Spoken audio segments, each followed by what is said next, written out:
So this is what the game looks like, and these are some of our environments. The top left one is called Ashfang, and that's a new area for EverQuest Next. And the bottom, we have any EverQuest 2 players?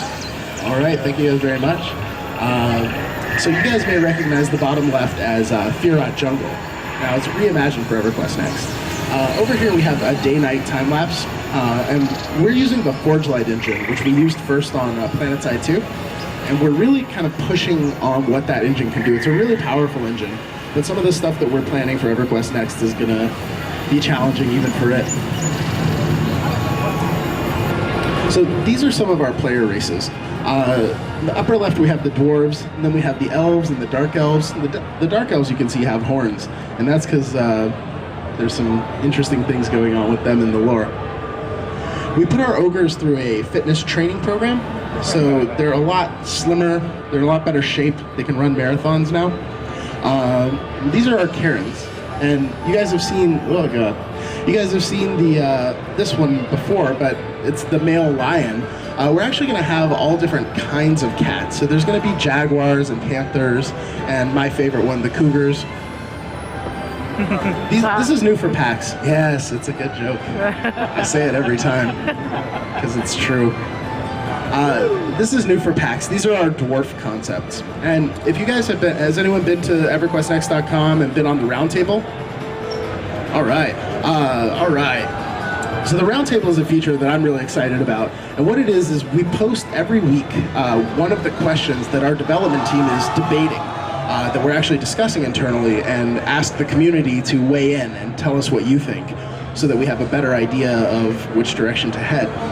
So one of the questions on the roundtable was, should female dwarves have beards? And the answer was a resounding, there should be the option. So, also new for PAX, here are our female dwarf concepts. As you can see, no beard, some beard, and sick mutton chops. That's my favorite one. Also new for PAX, here's our dark elf male, and this is an in-game render.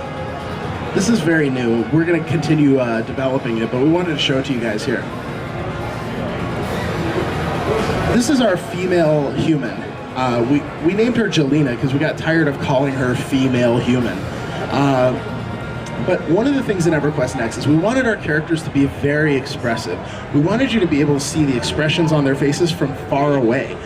This is really important because we have a technology that we call SO Emote. What SO Emote does is you can turn your webcam on, and then your face becomes your character's face. It looks like this. So, whether you're just chatting with your friends, or if you're yelling at your raid group for wiping again, like, they're gonna know exactly how you feel and what you think of them. We think that like the role players and the machinima guys, the guys in the booth right behind us, they're gonna love this. So here's Jelena in-game in Ashfang. And when she turns around, you'll see her doing some of those emotes from a little further away. You'll see that she also has body language to go with this. This isn't just for the player characters, this is also for the NPCs. So you can imagine it's going to be pretty fun to interact with characters who look like that. This is Kishar. He's our Karen male warrior. And now Karens are cat people, they're not humans, so they need cat emotes. So we gave them to him. We're still working on the one where he cleans this and does this. And the one where he falls asleep on your keyboard. I've got one where he sits there and stares at you evilly for about a half an hour. Yeah, well, that one, the sit there and stare at you for a half hour one is pretty easy. I want the one where he poops next to the litter box. You're like, oh, come on, man. So one of the things is we're going through and looking at all the ways that MMOs are fun or not fun. One of the things that we pretty much unanimously decided was not that much fun is getting around the world. In most MMOs, if you're like me, you pretty much just hit the auto run button and hope when you come back, your character's not just running against a wall. We wanted in EverQuest Next for movement through the world to actually be fun. So we have a system that we call heroic movement. What this is, it's like parkour. You're going to be able to pull yourself up and vault over things and do double jumps, like that sort of thing. And here's what it looks like in the game. Now this video is two of our developers.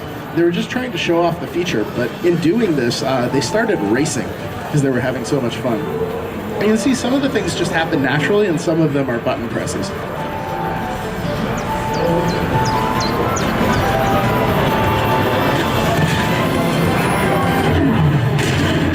just used her Wizard Flash. That's a combat teleport ability. Kishar just used his Warrior Leap. You'll notice too that the characters are not following the path that we designed for them, because that's not the most efficient way to get where they're going. They're actually creating their own path through the world. So you'll be able to get where you want to go faster. Combat in EverQuest Next has a lot of movement in it. So the combat abilities with movement are also really useful for getting around the world. Little cat sprint.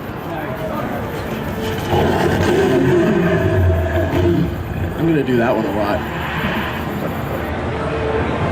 Now, this is also new for PAX. This is a new video of the parkour where we're showing off just some of the new moves that we're developing. So you can see like leaps and flips and dives and things like that. Just gonna get through that really narrow area right there. And this character is, we're calling her Landmark Girl. She kind of needs a better name. So if anyone has any suggestions.